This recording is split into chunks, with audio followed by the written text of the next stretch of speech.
And she said these words that would just forever change my life.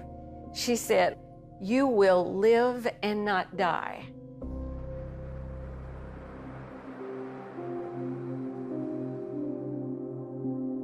As the band began to start the worship music, I stood and I raised my hand in worship. And a woman that I didn't know, I had never seen her before, she walked past me, turned around, and came back and stood nose to nose with me. She said, "Fear not, for the Lord your God says you will surely live and not die." I think both of us were a little concerned. Obviously, you'll live and not die.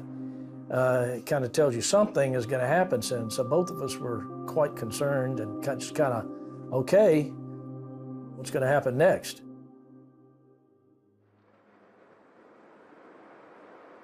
Monday came. I just didn't feel quite right. I just felt kind of out of sorts, tired and not feeling my best. I was sitting on my sofa with my husband and something's not right. I can't breathe. I said, "I need to go to the hospital." We took her immediately to the emergency room, pulled up, they came out with a wheelchair, wheeled her inside. The whole time I'm saying to God, have your hand on her. My vitals are slipping and I'm saying, "Lord, forgive me for everything I've ever done, anything, Lord, that's not pleasing to you." And I saw our pastor lean down and whisper, "Remember, Dale, you shall live and not die." They came back and they said, "You've had a heart attack and it looks like a bad one." And she's going to have a stent put in.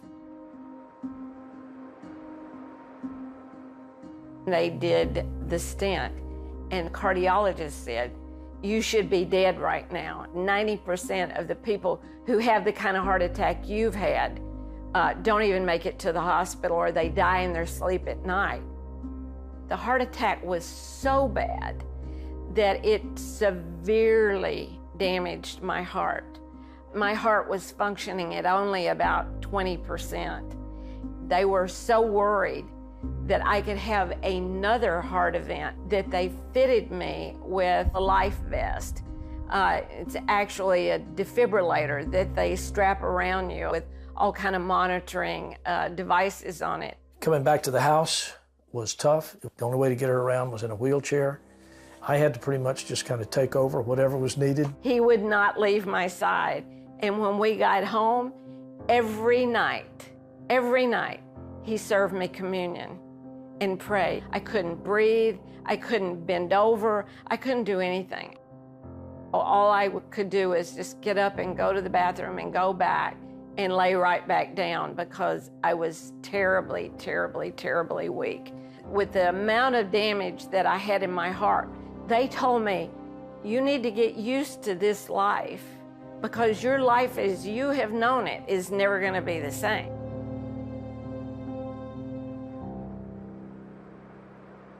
My daughter had a friend that came over to visit with me. He had gone to seminary under this well-known pastor, and he called him. He said, "We have a friend and she's had a heart attack and her heart is severely damaged. She's very weak and she needs a miracle." And this man said, "Have her at my church Sunday morning at 9:30 because God is going to heal her." You know, I mean, we had to wheel her in. She was so weak, and then lifting her up, two people on each side of her lifting her up. They lifted me out of the wheelchair and I stood there in front of him. And when he put his hand on the top of my head, it felt like a bolt of electricity just shot through my body. And when it did, it set off the siren on my defibrillator. I mean, the noises and the bells and whistles, everything's happening, you know, and I'm thinking, what is going to happen now? And she was able to get around there and cut it off before the thing, you know, went off. It hit me right then that something special was going on here.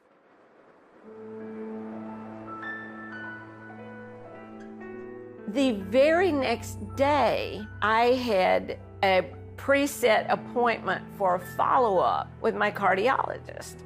No wheelchair. And he looks at me and he says, "How are you doing?" I said, I'm doing great. And I said, "But I don't like this life vest on. I want to take it off." He said, "Oh no, you can't take off the life vest." And I said, "I want another test. I want to prove to you that God healed me." After the test, he said, "Take that defibrillator off because you don't need it anymore. Your heart is back to normal." He said, "You've had a miracle." My heart was back to normal, but it was the low end of normal. So this young man calls that pastor back again, and he said, "You have her back here Sunday morning. God's going to finish what he started." We wound up going back in and kicking it up a notch.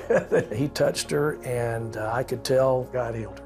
Then we went back to the doctor. He said these words after the test: "Dale, not only is your heart back to normal, your heart is at the high end of normal." The Lord had given me a brand new heart, a brand new heart.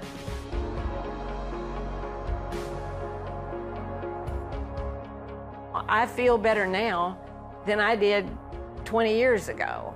I have more strength. I feel healthier than I ever did. Keep walking and keep believing and hoping and praying and hanging on to God. And sure enough, he came through. There is nothing that he can't do.